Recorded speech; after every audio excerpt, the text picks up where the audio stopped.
হালাল উপার্জন আপনার বাচ্চাকে সৎ মানুষ হতে সাহায্য করবে। আপনি হারাম উপার্জন করবেন, 2 নম্বর কামাই করবেন, আর আশা করবেন যে আল্লাহ বেলগাছে তুমি তাল দিয়ে দাও মালিক, মাবুদ। মালিক শুনবেন না, মালিক আপনার বেলগাছে তাল দিবেন না। আপনি তাল গাছে তাল আশা করতে পারেন। চুরিদারির টাকা, 2 নম্বরের টাকা, ঘুষের টাকা, দুর্নীতির টাকা দিয়া সন্তানরে মানুষ করবেন, বড় করবেন, এরপরে যে হুজুর কাছে দিবেন, হুজুর এরে বড় আলেম, বড় হাফিজ, বুজুর্গ, আল্লাহ বানাই দেন, সম্ভব না। এই জন্য হারাম উপার্জনের কুপ্রভাব সন্তানের উপর অনেক বেশি পড়ে। এই জন্য সন্তানকে মানুষের গড়ে তোলার জন্য হালাল খাবার খাওয়ান।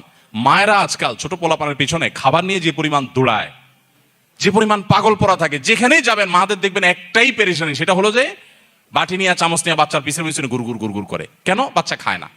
বাচ্চাকে খাওয়ানোর জন্য যত চেষ্টা আপনি করেন, হারাম খানা যেন না খায়, হালালটা যেন খায়, সেই চেষ্টা যদি তার সিকি ভাগও করতেন, এক একটা আল্লাহর ওলি এমনি হয়ে যেত।